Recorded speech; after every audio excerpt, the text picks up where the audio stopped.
right, bookworms, gather round. Ever wake up from a fitful sleep and think, man, my life is a total Kafka-esque nightmare? No? Just me? Well, picture this.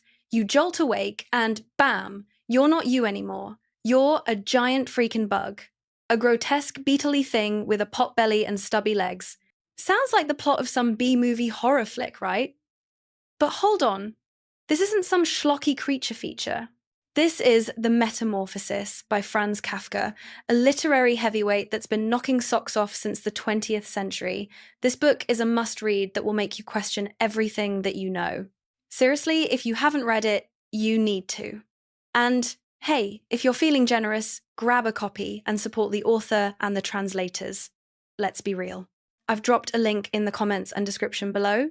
I remember reading this back in high school, and all I could think was, wow, people can be real jerks.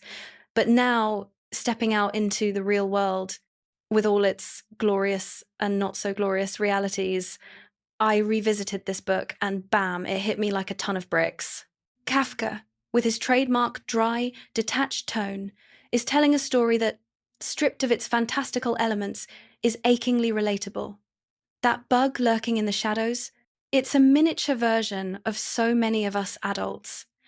This transformation into a giant insect? It's not some far-fetched fantasy. It's the reality many of us are living, or have lived. Hey there, book lovers! Welcome back to Better Bloom, your go-to spot for deep dives into books that will challenge you and change you. Today, we're tackling a big one, The Metamorphosis, and the painful truth it reveals about not living to please others. So buckle up, buttercups, let's dive in. Asterisk, asterisk, they only care if you're flying high, not if you're exhausted, asterisk, asterisk. Gregor Samsa wakes up before the sun even thinks about peeking over the horizon. He brushes his teeth, splashes some water on his face, and hightails it to catch the 5 a.m. train. Then, it's off to run errands all over town. Every day, he's practically running on fumes, switching between trains and buses like a contestant in some twisted, amazing race. Irregular meals, not enough sleep. This is just the norm for him. For 5 freaking years, he's lived this way, without a single day off, without a single mistake at work. And here's the kicker. Even when Gregor discovers he's transformed into a giant bug, his first reaction isn't panic. It's not a desperate plea for help. Nope. His only thought is, I can't be late for work. Why? Because the mantra, I can be tired, but I can't fall, is so deeply ingrained in his adult brain. Sound familiar? It's the same for so many of us. We rush into the daily grind, a faceless cog in the machine, rushing to work, then dragging ourselves home, exhausted and empty. It's just like what Milan Kundera wrote, no initiative, no creativity, no freedom of action, only orders and rules. Every time Gregor walks into the office, he wants to scream, I quit. But after countless mental rehearsals of this glorious scene, reality slaps him in the face and he swallows his pride. He has to keep his nose to the grindstone to pay off his parents' debts, a debt that'll take another 5 or 6 years to clear. Ever since his dad's business went belly up, Gregor has become the breadwinner, the family's rock. They all depend on him. He's the apple of his parents' and sisters' eyes. This pillar can't crumble. It times won't times crumble. But, let's be honest, how many of us are in the same boat? We wake up with no escape route, no safety net. We just grit our teeth and keep going. If we quit, how will we buy milk? How will we pay for our kids' school fees? If we quit, how will we afford our parents' medical bills? If we take a break, how will we make the payments on our car and our house? These pressures and responsibilities are chained to every adult's shoulders. No matter how tired you are, you can't stop. However, Gregor's situation today is totally different. His body is ridiculously bulky. He no longer has nimble hands, but instead has tiny feet that are constantly and chaotically moving. It takes him 2 hours to figure out how to get out of bed. By this point, it's past 8 a.m., an hour late for work. From outside, he hears his father's voice. Someone from the company has arrived. In a workplace that only cares about high productivity, there is no humanity and certainly no tolerance for mistakes. The person from the company has come to check whether Gregor is faking being sick at home. But as soon as this person opens the door and sees that Gregor has transformed into a bug, they panic and run off, leaving Gregor's pleading cries behind. I'll get dressed immediately, pack up my samples, and set off right away. I'm very loyal to my boss, and my parents and sister need me. I need my job to pay off my debts, and only my job gives me a way out. Please don't be too hard on me. However, his voice is now just the sound of an insect, which no one can understand. Seeing the company representative scuttling off on 2 legs, or rather 4, Gregor is utterly despondent. His despair is no different from that of 21st century employees who are fired by their company because of health reasons. I once saw an employee at a company who had worked there for 5 years and accumulated more than 3,000 hours of overtime. This employee had dedicated everything to the company, but when they received a diagnosis of a terminal illness, the company found every subtle way to get them to quit.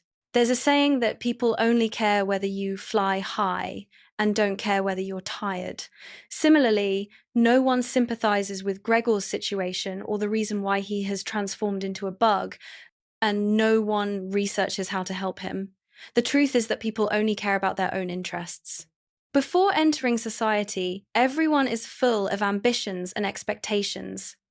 With hard work, I will get promoted quickly and earn more money. But after struggling with the world for a few years, you finally have to acknowledge that most of us are really ordinary, and the majority of jobs are for making a living. Even if you try your best, you might achieve good results in the short term and a high salary. However, once you get older, your body and health gradually decline, and you will soon be thrown off this spinning wheel with no turning back. The company can still function without you, but if you lose yourself and your health, you will never get them back. It's still the saying I once shared: all jobs in the world that aim to make a living are not worth working hard and risking your life for. Therefore, the first thing you must do is love your health and love yourself. Asterisk, asterisk, don't live to please others. Asterisk, asterisk. Gregor turning into a giant bug not only horrifies the person from the company, but also frightens all the members of his family. His father makes no attempt to hide his disgust. He stamps his feet, raises his walking stick and newspaper, and drives Gregor back into his room. His mother jumps up in fear and keeps shouting, "God, help me!" His sister cries in despair. Gregor can only shuffle back to his room. He understands the fear of everyone when faced with something so abnormal. But behind that, there is a deeper fear than him turning into a bug. That is that Gregor has now become a burden to his family. He has lost his job and has no way to support his family anymore. The savings in the house can only last for 2 years. When this pillar collapses, the family members are forced to fend for themselves and find ways to make a living. His father applies to be a messenger at a bank. His mother goes out to sew underwear for others, and his sister has to give up her musical dreams and work as a sales assistant. All the members of the family become busier, and now Gregor truly becomes a bug in the family's life. It's true that there are unfilial children, but there are also fathers and mothers who don't have real love for their children. Those who are used to holding an umbrella for their family and loved ones will forget that the rain will sometimes fall heavily and wet their heads. I once watched a commercial called "Times a Father's Promise Times" from Singapore. The main character is an office worker who always leaves early and comes back late, and always receives calls from his family. He never fails to send living expenses to his parents, but his father is always calculating and dissatisfied when he receives less than the previous month. When his mother suddenly falls ill, he rushes to the hospital and runs everywhere to ask for help, but still can't arrange a good hospital room for his mother. His wife wants to go on a trip, and he flips through the brochure in silence for a long time, and finally can only say that it's too expensive. Should we go somewhere closer? The refrigerator at home needs repairing, and his mother's cell phone needs replacing. His wife's due date is also approaching, and he has to prepare for the birth of a new member of the family. He has worked very hard, but what he gets in return is his father's dissatisfaction, his mother's silence, and his wife's disappointment. In the end, he has to say the painful confession that he's sorry he can't give her the best and that he hasn't become the person she expected. From birth, it seems that we have carried the expectations of too many people. Parents always expect us to study hard, get high scores in exams, find a high-paying job, and find a good partner. The boss at the company always expects us to work hard, be efficient, and dedicate ourselves to the company. Our partners always expect us to be understanding, empathetic, and willing to be there when they need us. The expectations of others are like heavy shackles that bind us. If we live only to satisfy those expectations, we will soon get lost and lose our true selves. In the novel times, everything, asterisk. The purpose of our whole life is to escape the expectations of others and find our true selves. Honestly, it's difficult for us to completely escape the expectations of others, but we can't always live in those expectations. You need to face them. Expectations are just a nice blessing from others, but they should not be seen as a goal in your life. The only thing we have to do is work hard to realize what we really want. You can ask yourself whether you care about what others think of you and whether you want to play the roles that others expect of you just to satisfy your vanity and find a sense of existence in them. If the answer is yes, then please ask yourself another question. Why let others define your value through those expectations? Everyone has only one life to live. If you strive all your life only to gain the admiration and respect of others, you will also lose a lot of meaning that should belong to you. There's a saying that manipulating others is a sin, and being manipulated is a misfortune. Don't have expectations of others, and don't live in anyone's expectations. Don't lose your direction in order to serve the affirmation of yourself to someone. The direction of the heart is to be brave, to dare to be hated, to dare to live for yourself, and to love yourself. This is where we should be heading. Asterisk, asterisk. Don't overestimate your position in any relationship. Asterisk, asterisk. When Gregor, from being an umbrella shielding his family from the sun and rain, now becomes a bug in their eyes, he is like a ticking time bomb in the house. The relationship between him and the members of his family gradually changes. Initially, for a month, the family perseveres in taking care of him, but when they see that the situation is not improving, they start to do it perfunctorily. Every day, he has only brought leftovers, accompanied by an increasingly bad attitude. Although no one knows and understands Gregor's pain, he still doesn't blame his family, and he still yearns to return to the sky and be the pillar for all his loved ones. And then, when he tries to protect his family again, it is also when he loses everything. One day, the tenants ask his sister to play the violin for them, but they listen while smoking without paying attention and show an impatient attitude, wanting to stop. Gregor feels sorry for his sister, so he struggles and awkwardly pulls on his sister's skirt, wanting to tell her to go back to the room and play the violin herself. But unfortunately, he reveals himself in front of those people. The tenants show disgust at him and demand that the lease agreement be terminated. At this time, the patience of all the members of the family has reached its limit. The sister, who used to be the best to him, now feels extremely angry and ashamed, locks him in his room, and closes the door. Before the door closes, Gregor sees his loved ones for the last time. His sister is hugging his father's neck, and his mother is sleeping soundly. The three of them are calm and warm, as if he has never existed in this family. This scene almost shatters Gregor's last hope of survival. A writer once said that only when you are in the most ordinary and lowest place do you have the best chance to see the truth of human nature. Gregor had treated his family sincerely and wholeheartedly. He thought that sacrificing for loved ones was something that didn't need to be repaid, but he forgot one thing. Human nature is selfish. No matter how deep a relationship is, it has the potential to change. The next day, when the cleaning lady comes to clean the room, she finds a dead bug on the floor. Gregor has died in loneliness. The ending of this poor man tells us not to overestimate any relationship, especially those that are established and maintained with money, or those that are built on endless giving from only one side. There is an effect in psychology called the Westermark effect. People often say that a moderate reward can motivate a person, but if the reward is too much, It will make people feel uninterested. This effect also applies to emotions. Giving appropriately is the necessary nutrient to maintain a relationship, but if you try your best to treat someone well, one day your giving will become unnecessary.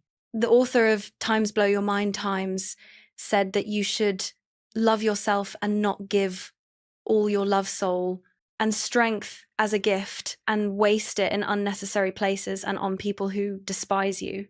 Living in this society, each of us is the main character of our own life script, so please don't try to be the hero in anyone else's play. Asterisk, asterisk. Unhappiness comes from losing yourself. Asterisk, asterisk. Gregor's unhappiness is turning into a bug, and it is even more unfortunate when his life changes, but no one accepts him, even though he has always been dedicated. Why does this misfortune happen to such a dedicated person? Is it because the company is ruthless, or because his loved ones are too cold? The truth is that the reason is primarily because he has long given up on himself. On the surface, Gregor has no choice but to work hard to pay off his debts. But when he was still young, full of energy, and had a lot of potential, he lost the courage to find a more reasonable and efficient job to pay off his debts and didn't know how to find joy in the gaps of his work. As the author of the work said, the fear of losing a job will ruin a person's character. Life is like that. This kind of life may sound stable, but in the busy and arduous work, Gregor has been deprived of his freedom by the thing he doesn't dare to do first. He turns his life into a prison himself. As for his family, although they are in difficulty, they are not at all poor. Everyone is still able to earn money even when they are in debt. However, Gregor has put himself in the highest position, becoming the pillar for everyone, paying off debts for his family, buying beautiful houses for his parents, and realizing musical dreams for his sister. All these things have exceeded what family members should pay to each other, but have caused his loved ones to develop habits of taking family members' names to expect, rely on, depend on, and exploit in a natural way. When you take the needs of others as the focus of your life, your value will always be based on the needs and evaluations of others. And the most dangerous thing is that losing yourself will make people forget what is important every day. All right, folks, that's my take on the Metamorphosis. It's a tough read, no doubt about it, but it's also a powerful reminder to live for yourself, to value your well-being, and to recognize the relationships that truly matter. Now, I'd love to hear your thoughts. Drop a comment below and tell me what you think. Have you read The Metamorphosis? What did you take away from it? And don't forget to subscribe to my channel, Better Bloom, for more heartfelt book reviews. Happy reading! All right, bookworms, gather round. Today we're diving deep into a story that'll leave you questioning everything you thought you knew about family, expectations, and what it truly means to be yourself. But first, a tiny little favor. If you're feeling generous and want to support the author, and trust me, this is a story that deserves to be heard, I've dropped a link in the comments and description where you can snag your own copy. Every little bit helps keep these amazing voices alive. Okay, let's get real.